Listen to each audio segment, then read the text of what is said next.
خواب میں جو کچھ دیکھے وہ مرشد سے عرض کر دے، اور اگر اس کی تعبیر ذہن میں آئے تو اسے بھی عرض کر دے۔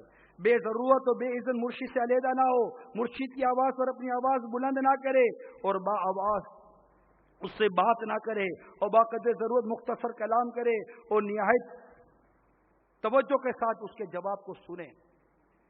جہاں جہاں بات کرنے کی، سامنے آنے کی، ان تمام چیزوں کی جاننے کی اجازت پیر کی طرف سے ہو تو کوئی مذائقہ نہیں، اور مرشد کے کلام کو دوسرے سے اس قدر بیان کرے جتنا لوگ سمجھ سکیں، اور جس بات کو یہ سمجھیں گے لوگ نہ سمجھیں تو وہ اپنے پیر کی بات اور بیان نہ کریں۔ کئی دفعہ باپا نے یہاں سمجھایا بھی ہے کہ جو بات اگلے کی سمجھ میں آئے وہی بات کریں، ہر بات نہ کی جائے، اور مرشد کے کلام کو رد نہ کرے اگرچہ حق مرید ہی کی جانب ہو، بلکہ اعتقاد کرے کہ شیخ کی خطا میرے ثواب سے بہتر ہے۔ کتنا پیارا مول بھی ہے کہ اگر پیر خطا کرے، اگر یہ سوچتا پیر خطا کرے تو پیر کی خطا بھی میرے درست عمل سے بہتر ہوتی ہے۔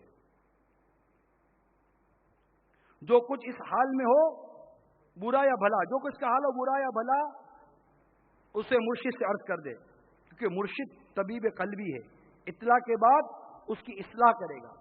مرشد کے کشف پر اعتماد نہ ہو، میرا باپ اگر تو سب پتا ہے، نہیں، میرے پیر کو سب پتا ہے، نہیں، اعلیٰ تو فرماتے بھلے تمہارا عقیدہ ہے لیکن پھر بھی حال بیان کر دو۔ جو کچھ فیض باطنی اسے پہنچے مرشد کا طفیل سمجھے، اگرچہ خواب میں یا مراقبے میں دیکھے کہ دوسرے بزرگ سے پہنچا ہے، تب بھی یہ جانے کہ مرشد کا کوئی فیض ہے کہ اس بزرگ نے مجھ پر نظر کر دی ہے۔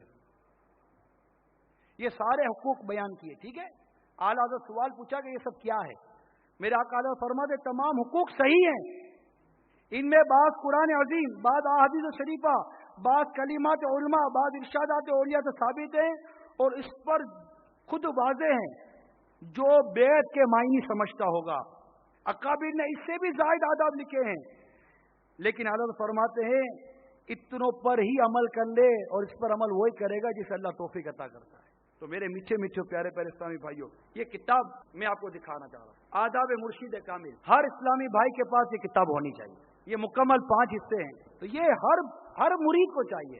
آداب مرشد کامل، اس میں اعلیٰ حضرت کے واقعات، اولیاء کرام کے واقعات، طرح کتنے واقعات لکھے ہیں۔ جو گستاخی کرتے مرشد کی بارگاہ میں، اولیاء کرام کی بارگاہ میں، ان کا انجام بھی اس کتاب میں لکھا ہوا ہے، بڑے مدنی پھول ہیں۔